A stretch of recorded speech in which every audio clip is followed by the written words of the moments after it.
Can I welcome you again to these studies in the Gospel of Mark as we consider together today chapter 15 verses 21 to 41. In many ways they tell us the story that we've been anticipating for quite some time now, as they record for us the death of the Lord Jesus Christ. So this is what Mark says. A certain man from Cyrene, Simon, the father of Alexander and Rufus, was passing by on his way in from the country, and they forced him to carry the cross. They brought Jesus to the place called Golgotha, which means the place of the skull. Then they offered him wine mixed with myrrh, but he did not take it. And they crucified him, dividing up his clothes. They cast lots to see what each would get. It was 9 in the morning when they crucified him, and the written notice of the charge against him read, "The King of the Jews." They crucified 2 rebels with him, one on his right and one on his left, and those who passed by hurled insults at him, shaking their heads and saying, "So you who are going to destroy the temple and build it in 3 days, come down from the cross and save yourself." In the same way the chief priests and the teachers of the law mocked him among themselves. "He saved others," they said, "but he can't save himself. Let this Messiah, this King of Israel, come down from the cross, that we may see and believe." Those crucified with him also heaped insults on him. At noon, darkness came over the whole land until 3 in the afternoon. And at 3 in the afternoon, Jesus cried out in a loud voice, "Eloi, Eloi, lema sabachthani," which means, my God, why have you forsaken me?" When some of those standing near heard this, they said, "Listen, he's calling Elijah." Someone ran and filled a sponge with wine vinegar, put it on a staff, and offered it to Jesus to drink.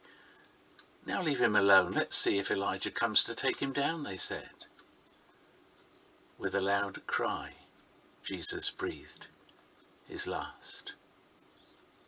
The curtain of the temple was torn in 2 from top to bottom.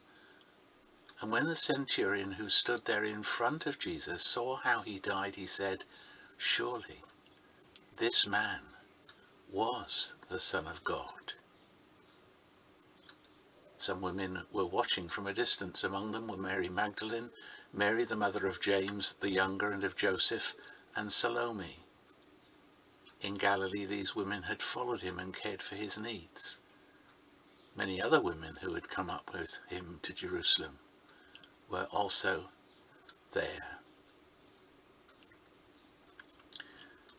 The striking thing about Mark's account of the crucifixion is that it shows relatively little interest in the peripheral details of what took place, except to mention Simon of Cyrene at the beginning and the women at the end. Apart from this, nearly the entire story focuses upon what was said by the various people present. And these 2 features are presumably designed by Mark to guide us to where we are to focus our reflection. The former appears to indicate that Mark wishes to stress that there were witnesses to what is here described. Possibly, even probably, witnesses with whom the readers themselves were familiar. Yet there is an interesting angle here. Simon was a resident from the non-Jewish world, and women were not normally regarded as valid witnesses. Yet the primary witnesses to Jesus' death represented the Gentile world and the despised gender. Is there a hint here that Jesus' death will have global ramifications and break down traditional divisions, exalting women in particular to a new status? However, if this is hinted in our narrative, it's the conversations and comments that take place that are especially emphasized here. We note then the mockery of the passers-by and the religious elite in verses 29 to 32. The more bemused comments of the bystanders in verses 35 and 36. The words of Jesus in verses 34 and 37. and the testimony of the centurion in 39. As we examine these words, we notice that the first group refer to the fact that Jesus seems incapable of saving himself.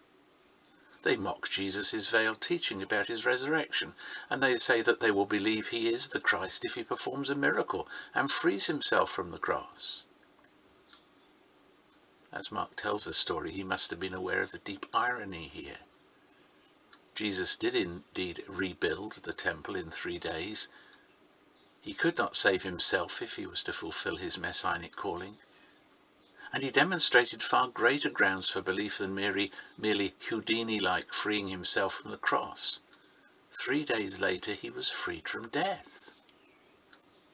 Mockery and unbelief is thus exposed, and the necessity of Jesus' death stressed in order to complete his mission.